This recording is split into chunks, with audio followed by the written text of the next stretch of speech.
सुखदेव जी महाराज कहते हैं वाणी वही वाणी है जो गोविंद का नाम स्मरण करे, हाथ वे ही हाथ है जो भगवान की सेवा में लगे रहे, चित्त वही चित्त है जिससे हम भगवान का ध्यान करें, वे ही आंखें आंखें हैं जिन आंखों से गोविंद की मधुर मधुरात मधुर अक्षण्णताम फलमिदं न परम विदामः। गोपियों ने कहा है कि आंखन को फल एक यही सुंदर छवि धाम विलोकन। और अगर इस प्रकार से सारी इंद्रियां भगवान में किसी की लगी हुई थी तो वो गोविंद के ही समय में गोविंद का एक सखा था। कृष्णस्यासीत् सखा कश्चित् ब्राह्मणो ब्रह्मवित्तमः विरक्त इंद्रियार्थेषु प्रशांतात्मा जितेंद्रिया। जिसमें नटनागर मुरली मनोहर गोविंद उज्जैन पढ़ने के लिए जा रहे थे, रथ उनका चल रहा था। उन्हें रथ के जंगल में, घनघोर जंगल से किसी बच्चे के रोने की आवाज आई। वो बच्चा रोते हुए पुकार रहा था, हे हरि मेरी रक्षा करो, हे हरि मेरी रक्षा करो। दुनिया के लोगों को नहीं मालूम कि हरि कौन है, पर गोविंद को तो मालूम है कि हरतीति इति हरि ही, जो भक्तों के दुख को हरण कर लेता है वही हरि है और वो मैं हूँ। और कोई मुझे पुकार रहा है। तो उन्होंने सारथी से कहा रथ को रोको, और गोविंद दौड़ करके, बलराम भी दौड़े और उस बच्चे के पास पहुंच गए जो रो रहा। वो कोई ब्राह्मण बालक था, स्कंद पर यज्ञोपवीत रखा हुआ था, बोध वेद पोथी उसने गोद में ले रखी। पांव में कांटा लग गया है, चलते चलते थक गया है और अपने पांव को पकड़ करके रो रहा है। गोविंद ने देखा बेचारा ब्राह्मण बालक है, दुखी है, बैठ गए धरती पर। कितने करुणा सागर है मेरे ठाकुर जी, इतने करुणा सागर है कि उन्होंने देखा कि कांटा तो बहुत गहराई में है और पका हुआ कांटा था। पका हुआ कांटे का मतलब जानते हैं? गांव के हो थोड़े तो जानते, क्योंकि हम भी गांव में जन्मे। पके का मतलब जैसे बमूर का डाल टूट गए और बड़े बड़े कांटे, और एक वर्षा उसने खा ली, मानी कांटे तो सड़ गए, लेकिन फिर सूर्य का ताप लगा तो फिर वो कड़े हो जाते हैं, लेकिन अंदर से भूसा रहते हैं। और ऐसा कांटा चुभ जाए तो निकालना बड़ा कठिन होता है, क्योंकि जिधर से छुओ वहीं से भूसे की तरह हो जाता है। और उसके बाद में गोविंद ने सोचा कि ये ब्राह्मण है, वैसे ही ये मधुर है, सुकुमार है, ब्राह्मण है मधुर प्रियम, और उस पर मैं कांटा और चुभाऊंगा तो इसे कष्ट होगा। मैं क्या करूं कि कांटा ना चबाना पड़े और कांटा निकल आए। सो गोविंद ने उसके तलवे को पकड़ा, दोनों तरफ से तलवे को जब पकड़ा तो कांटा ऊपर उभर आया, पर दोनों हाथ तो लगे हुए थे तो हाथ से निकालते कैसे। सो गोविंद ने अपने अधरोष्ट उसके ऊपर रख दिए और अपने दांत से पकड़ करके सुदामा के पांव के कांटे को निकाला। बोलो भक्तवत्सल भगवान की जय। कांटा निकल गया। गोविंद ने अपने पीत वस्त्र को फाड़ करके उसमें बांधा। सुदामा और भी उदास होकर के रोने लगा। गोविंद ने कहा अब तुम्हारे रोने का कारण समझ में नहीं आता, कांटा निकल गया, दर्द तो कम हो गया होगा। कहा मेरे रोने का दूसरा कारण है, मैं एक गरीब ब्राह्मण बालक, मैंने आज तक अपना किसी को मित्र नहीं बनाया, क्योंकि मेरा ईश्वर के सिवा और है ही नहीं। आज तुम्हें देख करके, तुम्हारी इस उदारता को देख करके, तुम्हारी इस ब्राह्मण प्रियता को देख करके मेरे मन में पहली बार भाव जगा है कि मैं किसी को मित्र बना लूं। क्या आप मेरी मित्रता कबूल स्वीकार करेंगे? गोविंद ने भुजा उठाई, कहा भगवान तो सभी के मित्र हैं, दो भुजौ सरजू, इसलिए भगवान ने दो सुपर्णो सहजौ सखायु समानम वृक्षम परिखस्व। और इसी दो सुपर्णा नाम से बलराम शास्त्री जी ने एक दो सुपर्णा नाम का पूरा ग्रंथ इसी सुदामा के ऊपर लिखा है। सो उन्होंने उसको मित्र बनाकर के हृदय से लगा लिया और कहा अब मित्र बन गए। मित्र मैं पूछ सकता हूं तुम किधर जा रहे हो?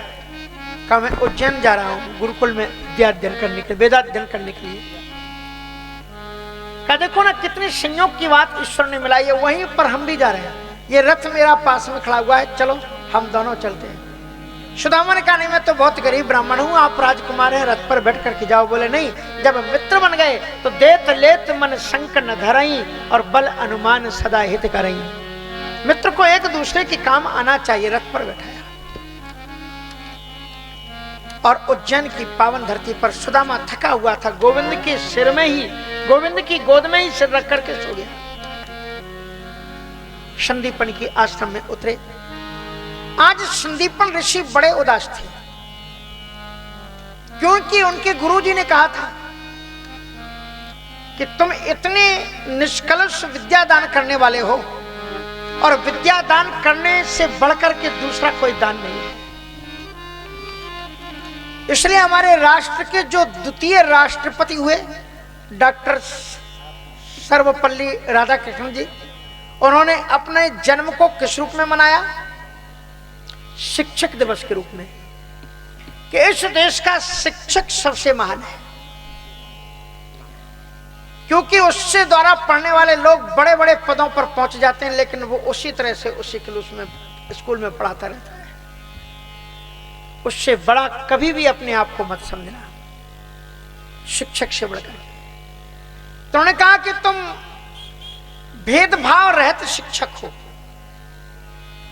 भेदभाव रहित। अब शिक्षक को आध्यात्मिक ज्ञान भी होना चाहिए। मुझे बचपन के एक शिक्षक मुझे बहुत याद आते हैं। मामा जी के यहाँ गया तो मामा जी के यहाँ पर रहते हुए मामा जी ने वहीं पर कहा कि बड़ा अच्छा है भगवान की, इसको यहीं पर नाम लिखा देते हैं। तो घर परिवार को मना करके उन्होंने वहीं पर रख लिया। और वहां पर हम जब जाते थे तो पुराने जमाने के टीचर वो पंडित जी थे, और वो आ जाए अपने साथ में ही आटा लाते थे, अपने साथ में ही चीजें, बस कहते थे कि बेटा जाना जरा लकड़ी ले आना। तो हम लोग बड़े प्रेम से पहले ही पहुंच जाते थे ताकि उन पंडित जी की सेवा का मौका मिल जाए, और लकड़ी दे दें और जरूर जला जलू करके अपनी टिक्कर डालें। और इतना अच्छा पढ़ाते थे। अच्छा पढ़ाने में वो चीजें कम याद रही जो स्कूल में पढ़ाया, जो वो अपने अनुभव या बीच बीच में स्टोरियां या भगवान की कथाओं के माध्यम से जो शिक्षाएं देते थे, वो शिक्षाएं भी हमारे लिए बड़ी कल्याणकारी होती हैं। इसलिए शिक्षक का काम केवल इतना ही नहीं है कि जो स्कूल में पुस्तक में लिखा है वो ही पढ़ाता रहे, बीच में मौका मिले तो अपने अनुभव की कहानियों के माध्यम से भी बच्चों के नॉलेज को आगे बढ़ाएं। ये प्राचीन परंपरा थी। तो अद्भुत शिक्षक थे संदीपन जी। और अब ये परंपरा खुद ही नहीं रामायण मालूम तो बच्चों को रामायण क्या सुनाएंगे। मैं फिजी गया, फिजी एक कंट्री है बहुत दूर, अमेरिका से जब मैं चला तो 14 तारीख को चला, 16 घंटे केवल लगे, और पहुंचने पर कितना, कौन सी तारीख, एक दिन पूरा गोल हो गया, 16 तारीख को पहुंचा। इतना अंतर है, इतनी दूरी। उस फिजी के एकदम डीप गांव, पिछली बार मैंने बताया था ना, कवांड्रा है जहां पर वो नाग आदमी रहता है, वहां पर मैंने सोचा कि शाम को आकर के कथा करनी है तो टाइम तो मिलेगा नहीं, तो मैं वहां पर गया। वहां एक स्कूल में मैं गया और बच्चों से कुछ मैंने महत्वपूर्ण प्रश्न पूछे। शिक्षक तैयार थे, हमने सोचा शिक्षकों से हम बाद में पूछेंगे। शिक्षक को मैंने कहा कि मैं आपसे नहीं, मैं बच्चे से, हिंदी चलती है वहां पर अच्छी तरह से। और बाद में मेरा मौका आया तो शिक्षक से मैंने पूछा कि बताओ शत्रुघ्न की पत्नी का नाम क्या था। एक बच्चा खड़ा हुआ और मुश्किल से 7-8 वर्ष का लड़का था, उसने उठ करके हाथ उठाया, उनका कि अगर तुम दे सकते हो तो शिक्षक से ज्यादा महत्वपूर्ण है। उसने बताया श्रुति कीर्ति। क्या है आज ऐसा अपने यहाँ पर? धीरे धीरे हम लोग खुद ही रामायण भूलते चले जा रहे हैं। ये तो भला कहो कि युग बदल रहा है। अब स्कूलों में रामायण गीता फिर लौटेगी, भागवत फिर लौटेगी, फिर महाभारत हमें पढ़ाया जाएगा, तब हम समझ सकेंगे। नहीं तो हम अकबर बीरबल ही से हमें फुर्सत नहीं मिलती थी, उन्हीं का इतिहास पूरा पढ़ रहे थे। इसलिए बड़ा जरूरी है कि हम अपने इतिहासों को, रामायण गीता इतने बड़े बड़े ग्रंथ, इनको हटा करके कहाँ तुम उनको अकबर महान, किन किन की स्टोरियां पढ़ा रहे थे। इसलिए बड़ा जरूरी है कि हम इनको समझें। कोई भी कुछ पढ़ाता रहे, लेकिन अगर शिक्षक संकल्प ले लें कि हमारे देश की युवा पीढ़ी एक श्रेष्ठ पीढ़ी बनेगी, तो शिक्षक सही काम कर सकते हैं। इतना बड़ा काम माता पिता भी नहीं कर सकते हैं। जो काम माता पिता कर सकते हैं वो शिक्षक नहीं कर सकते, लेकिन जो शिक्षक कर सकते हैं वो माता पिता नहीं कर सकते। क्योंकि शिक्षक एक विद्यार्थी का आदर्श होता है, और वो देखता है कि ये पढ़ा लिखा एक सफल व्यक्ति जो हमारे सामने खड़ा है, ये शिक्षक कैसे बना। बच्चे के मन में उदार भाव जगते हैं। एक गांव की बात, एक स्कूल, और एक स्कूल में विद्यार्थियों के एजुकेशन की क्वालिटी का निरीक्षण करने के लिए, एक मुआयना करने के लिए आ गए सज्जन। और जब वो मुआयना करने के लिए आए तो उन्होंने कहा कि सर मैं थोड़ा परीक्षण लेने के लिए आया हूँ, सरकारी आदमी हूँ, ये मेरा आईडी है, मैं क्लास में जाना चाहता हूँ। बोले आप जाइए। परीक्षक थे वो अंदर में घुस गए, क्लास चल रही थी। उस परीक्षक ने जो लेने आया था टेस्ट, उसने पूछा कि सर ये कौन सी क्लास है? बोले 8वीं। विषय क्या है? बोले हिंदी। पाठ का नाम क्या है जो आप पढ़ा रहे? बोले सिया स्वयंवर। आप पढ़ा चुके? अरे बोले साहब ये पुस्तक तो मैं कभी की पूरी करा चुका हूं, तीसरी बार रिपीट करा रहा हूं। Very good. May I ask some question to student? बोले यस। उन्होंने एक विद्यार्थी से कहा खड़े हो जाओ, तुम क्या पढ़ रहे हो? कहा मैं हिंदी पढ़ रहा हूं। पाठ का नाम? कहा सिया स्वयंवर। पढ़ चुके? कहा सर तीसरी बार पढ़ रहा हूं। एक प्रश्न पूछूं? कहा खुशी से पूछो। बताओ धनुष किसने तोड़ा था? वो कांपने लगा, सर मैंने धनुष नहीं तोड़ा, मैंने धनुष नहीं तोड़ा। अब जब उसने कहा मैंने धनुष नहीं तोड़ा, तो वो जो डिप्टी आया हुआ था परीक्षण करने के लिए, उसने शिक्षक की ओर देखा। सर आप कहते हैं सिया स्वयंवर पढ़ाया जा रहा है, 3 बार आप पढ़ा चुके, बच्चा भी कह रहा है मैं 3 बार पढ़ चुका हूं। इसने जो उत्तर दिया, इसके उत्तर को सुनकर के आप कुछ कहना चाहेंगे? बोले सर मैं केवल इतना ही कहना चाहूंगा कि इस क्लास में सबसे ज्यादा उद्दंड यही है, अगर धनुष टूटा है तो इसी ने तोड़ा होगा, दूसरा कोई तोड़ ही नहीं सकता। कहा धन्य, इस सौभाग्यशाली स्कूल के प्रिंसिपल से भी मिलते चले। प्रिंसिपल ने स्वागत वेलकम आतिथ्य किया। कहा सर बुराजिए? बोले तो सब ठीक है, मैं परीक्षा लेने आया था। बोले मैं परीक्षा ले चुका हूं। बोले हाँ मेरे यहाँ के तो बच्चे सब अव्वल दर्जे पर मेरिट में चलता है मेरे स्कूल का नाम। बोले हाँ वो तो मैंने देख लिया।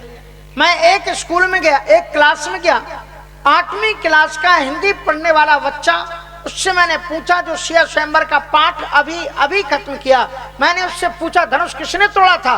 वो कहता है मैंने नहीं तोड़ा। और जब शिक्षक से पूछा कि बच्चे का जवाब क्या है, तो शिक्षक कहता है कि सर सबसे ज्यादा उद्दंड वही है, टूटा है तो उसी ने तोड़ा होगा। आप इस स्कूल के प्रिंसिपल हैं, आपका जवाब जानना चाहते हैं हम इस व्यवस्था पर। कहा सर जहाँ 2-2.5 हजार बच्चे रहते हैं वहां टूट फूट तो होती रहती है। Don't worry, I will take care, just go you end. अब उसके बाद में मैं सोल्यूशन बुला करके और धनुष को जुड़वाने की व्यवस्था कर दूंगा। मैं जानता हूँ सरकारी संपत्ति आपकी अपनी है, हम जोड़ लेंगे। ये व्यवस्था स्थिति चल रही है। इसलिए अपने बच्चों को रामायण सिखाओ। प्राचीन काल की माताएं अपने बच्चों को रामायण महाभारत सिखाती थी। मालूम है मैं कैसे कथा कर रहा हूं? ऐसे कथा कर रहा हूं कि जब मैं 6-7 वर्ष का था, स्कूल में पढ़ता था, पढ़ना शुरू किया, तो जो ही मैं घर आता था स्कूल से, तो माँ क्या करती थी, एक पीढ़ा रख देती थी और स्वयं खुद बोरे बिछा, वही होते थे घर में, बोरा बिछा दिया, पीढ़ा सामने रख दिया। कहा बेटा जी प्रेम सागर इसके 2 पन्ना तुम बांट दे, उसके बाद खेलने की तुझे 1 घंटे की छुट्टी देंगे। 1 घंटे खेलने की छुट्टी पाने के लिए हम उसको प्रेम सागर सुनाते थे। कभी राधे श्याम रामायण रामचरितमानस सुनाते थे। और वो तो फिर उस समय ना कुछ भी और साधन होता नहीं था मनोरंजन का, तो उसमें जो चित्र बने रहते थे उनके कारण और मन करता था कि आगे देखें इसमें क्या है, आगे देखें इसमें क्या है। पढ़ते पढ़ते आज वेदांती जी बन करके आपके सामने बैठे हैं। यदि माँ ने उस समय ना बैठाया होता मुझे पीढ़े पर और उसने ना कहा होता कि बेटा ये प्रेम सागर पढ़ो, तो गारंटी की बात है कि आज हम आपके सामने नहीं होते। इसलिए माताओं अपने बच्चों को श्रेष्ठ संस्कारवान बनाओ। यही कथा की दक्षिणा है, यही महत्वपूर्ण चीज है कि रामचरितमानस पढ़ते तो राम तुम्हें भी बनना होगा। चलो राम के पद चिन्हों पर अब इतिहास बदलना होगा। संदीपन गुरु चिंतित खड़े हुए थे कि मेरे गुरु ने कहा था एक दिन मेरे यहाँ ईश्वर आएगा, वो तो नहीं आया। आंखों से टप टप करके आंसू गिर रहे थे, तभी तक उनको सूचना मिली कि मथुरा नरेश का एक रथ आया है और उससे उतरते हुए उन्हें 3 बालक दिखलाई पड़े। संदीपन ने कहा श्री कृष्ण और बलराम को तो वो जान गए, लेकिन ये तीसरा जो ब्राह्मण है ये कौन है? निश्चित ही रूप से 200 ये जीवात्मा है। जहां नर रहता है नारायण भी, जहां नारायण रहता है वहां नर भी रहता है। उनका भद्रीकरण संस्कार हुआ और दूसरे दिन पढ़ाई शुरू हुई। सरस्वती जी का वंदन हुआ,